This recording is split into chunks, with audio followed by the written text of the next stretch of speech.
Merhaba, ben Müjde Ustası. Arkas Holding Kültür ve Sanat Direktörüyüm. Şu anda Arkas Sanat Alaçatı'dayız. Arkas Sanat Alaçatı, Temmuz 2024'te hizmete giren 5. sanat merkezimiz. 2011 senesinden bu yana İzmir'in kültür sanat hayatına katkıda bulunmaya devam ediyoruz. Arkas Sanat Alaçatı 2025 yaz sezonunu sahnelenmiş Staged isimli sergiyle açıyor. Sergimiz Bildur Tansel küratörlüğünde hazırlandı ve günümüzün en önemli meselelerinden biri olan iklim krizine odaklanıyor. İklim krizi her ne kadar çok büyük bir tehdit olsa da şu anda hala insanoğlu bu büyük krizin çok da farkında esasında değil. Sergi bu duyarsızlığı, insanoğlunun kendi kurduğu sahte sahne üzerinde başka bir gerçeklik içerisinde nasıl yaşıyor aslında bunu ele alıyor. Sergide 35 sanatçı var Türkiye'den ve yurt dışından. Çok farklı tekniklerde üretilmiş işler bu bir araya getirildi. Fotoğraf, video, enstalasyon, resim gibi. Arkas sanat olarak iklim krizi konusunda sadece bilimsel veya teknik yollarla değil, kültür sanat yoluyla da bir farkındalık yaratılabileceğini düşünüyoruz.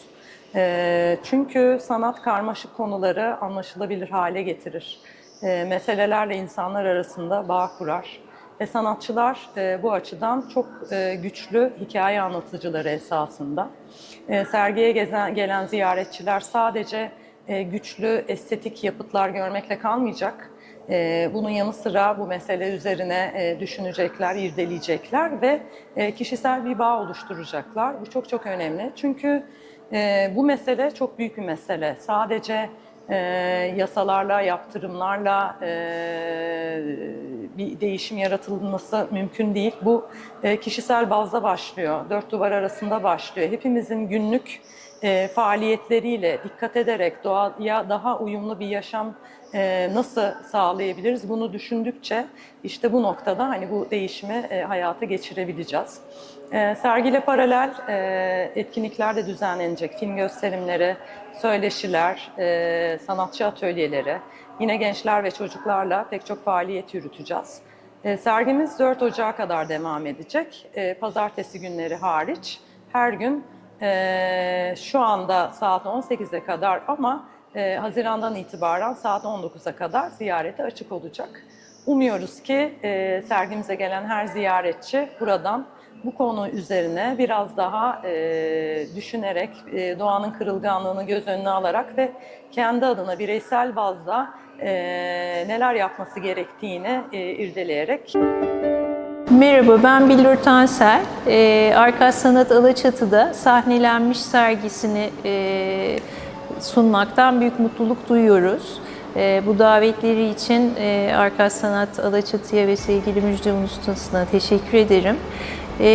Sahnelenmiş sergisi içinde bulunduğumuz küresel iklim krizi meselesini ele alıyor. Fakat her bir hususuna bir referans bırakıyor ama esas amaç bu konudaki insanlığın duyarsızlığının sebebini araştırmak biraz da.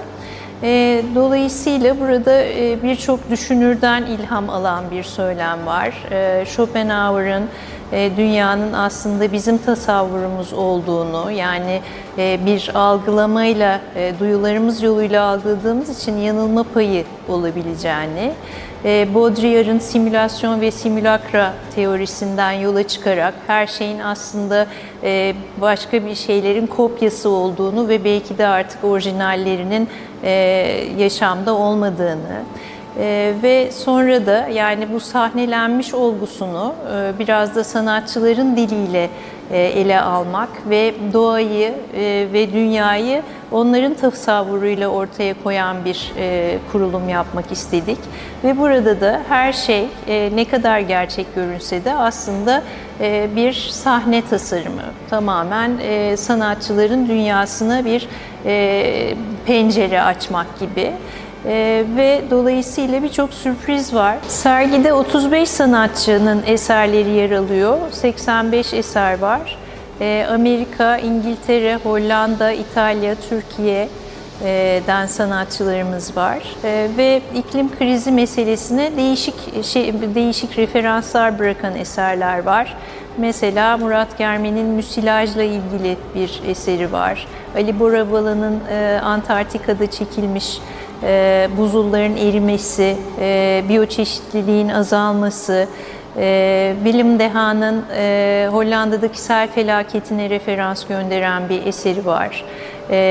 Motorhome ismi, motor ev ve sel altında kalmış bir evden bir sal yapıp çatısından onunla bir performans yapıyor. Esas eser orada heykel olarak kurguladığı evin çatısı ve bunun amacı da hem geçmişte yaşanmış felaketi hatırlatmak hem de ileriye dönük böyle bir tehdit hep baki olduğu için Hollanda için birlikte ne yapıyoruzu biraz düşündürmek izleyicilere. Ve çeşitli şekillerde yangınlar, ormansızlaşma, su kıtlığı, iklim değişikliği, biyoçeşitlilikte azalma gibi birçok hususu da aynı zamanda ele alan eserler mevcut. Arkamda Daniel Quaytal'ın eserleri görünüyor. Daniel Quaytal Hollandalı bir sanatçı. Burada da referans verdiği şey aslında ölümlülük. Mesela ortada gördüğümüz eserde bana hep Pascal'in bir şiirini hatırlatıyor. İnsanın bir kamışa benzediğini aslında anlatıyor Pascal ve diyor ki o kadar narindir ki insan aslında onun dünyaya olan avantajı dünya bunu bilmez ama aslında çok şey gerekmez bir insanı zarar vermek için sadece bazen bir küçücük parça su bile yeterli olabilir. Yani insanın hem kırılganlığı hem faniliği ama aynı zamanda bu doğa içinde geçerli. Mesela doğayla ilgili bazı referans var. Yetim Orman diye bir video eseri var Bengü Karaduman'ın. Orada ormanlara verilen tahribat insanlar tarafından onların tekrar o tahrip oldukları halden dirilme çabaları ve sürekli bir devinim, sürekli bir hayatta kalma mücadelesi eserlerden bazılarına referans vermek istersek. Burada daha güzel bir hayatında mümkün olduğuna değinen bir eser var. Ali Kanal'ın yapmış olduğu bir çalışma bu. Antalya'da Manavgat Ormanı'nda çok büyük bir alanda yangın sonuçlarında çok ciddi orman tahribatı olduktan sonra Ali Kanal oradan gidip yanmış olan örnekler alıyor ağaçlardan, bitkilerden. Ve bir sene sonra tekrar gidiyor, tekrar örnekler alıyor ve orada tekrar yeşermeye başlamış her şey. Doğa kendini toparlamaya çalışıyor. Sonra onları AI yoluyla sentezlemeye çalışıyor ve oradan ölümden tekrar yaşama dönmek mümkün mü? Dolayısıyla burada bir dönüşüm aslında serginin önermek istediği şey de bu dönüşüm mümkün ve çok daha güzel bir hayat da mümkün. Sergide renklerle, dokularla, söylemlerle bir bütünlük izlemek mümkün. Bir rengin baştan başlayıp sonra bütün sergi boyunca dolaşıyor olması, dokuların, diyalogların ve sergi kavramı çerçevesinde genel olarak. Burada da çarpık yapılaşma, ormansızlaşma, ormana ve doğaya olan hasret, onlara olan düşkünlükle alakalı bir şey var. Bir yandan da tabii ki karşılıklı verilen mücadele doğa ve insanın hem birbirlerinsiz yapamıyorlar hem de bir yandan da sürekli bir yaşam savaşı veriyorlar beraber. Polüsyonla alakalı, ondan sonra şeyle alakalı savaşlar, gene ağaçlar, işte çarpık yapılaşma ve mesela uçakların doğaya verdiği zarar. Murat Yıldız'ın bir eseri var. Değişik bölgelerden düşmüş olan çiçeklerle kağıtlara sürterek onların birer şeysini yapmış, silüetini yapmış. Ondan sonra Irak ve savaşından sonra Ferhat Özgür'ün yaptığı, insanların birbirine sarıldığı çok güzel bir tablo var. Yani burada da dayanışmanın ne kadar önemli olduğunu, insanların birbirine ve doğaya ne kadar ihtiyacını olduğunu tekrar görmek mümkün. Sergi 3 farklı yere dağılmış vaziyette. Bir de kütüphanemiz var. Bu salonda 2 video eseri, bir tane de gene mimesisle yani taklitle yapılmış Interstellar projesi var Ergin Çavuşoğlu'nun. O da uyduları ve meteorları imite ederek onları farklı bir malzemeyle tekrar oluşturup kurgulayıp onunla ilgili bir düzen kuruyor.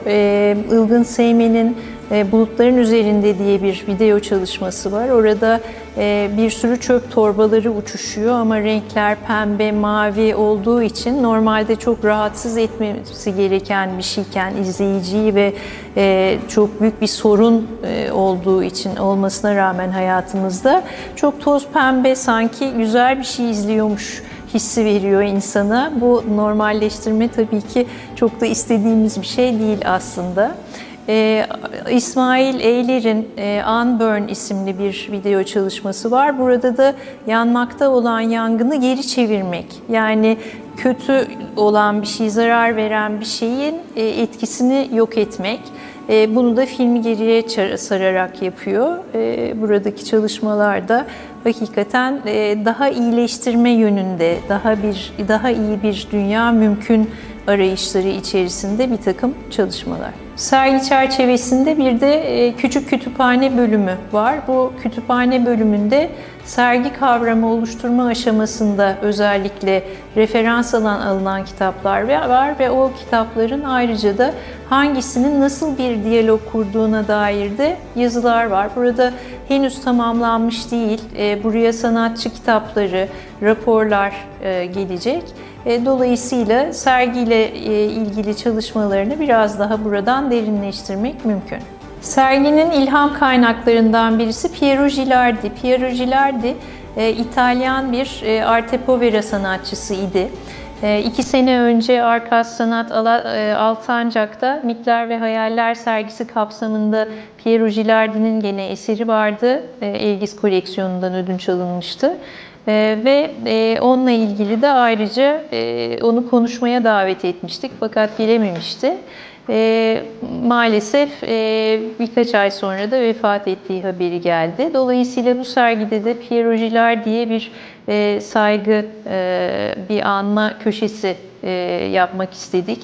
Hem burada kütüphanede ona ait kitaplar ve çalışmalara dair bilgi var, hem üst katta onunla ilgili bir belgesel çalışma, belgesel film var ve bir eseri mevcut.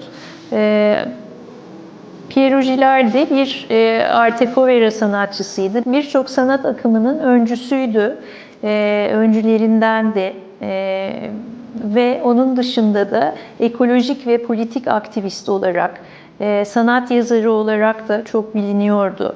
Ve zamanından çok önce 1965 senesinde henüz bu iklim krizi meselesi hiç konuşulmazken o bu konuda bir araştırma enstitüsü kurdu ve bu konuda insanları bilinçlendirmek için dev Tapeto Natura isimli, yani doğa halıları isimli dev halılar yapmaya başladı. Bunları yaparken sünger ve poliüretan kullanıyordu ve diyordu ki ileride doğa yok olacağı için insanlığın bunlara ihtiyacı olacak. Bunları da yaşanabilir sanat olarak lanse etti. Yani habitable art. Bununla da kastettiği şey, bunlara dokunabilir, üzerine uzanabilir insanlar, onlarla birlikte yaşayabilir. Bu da doğaya olan sevgisi ve hasretinden dolayı üzerinde durduğu bir konuydu.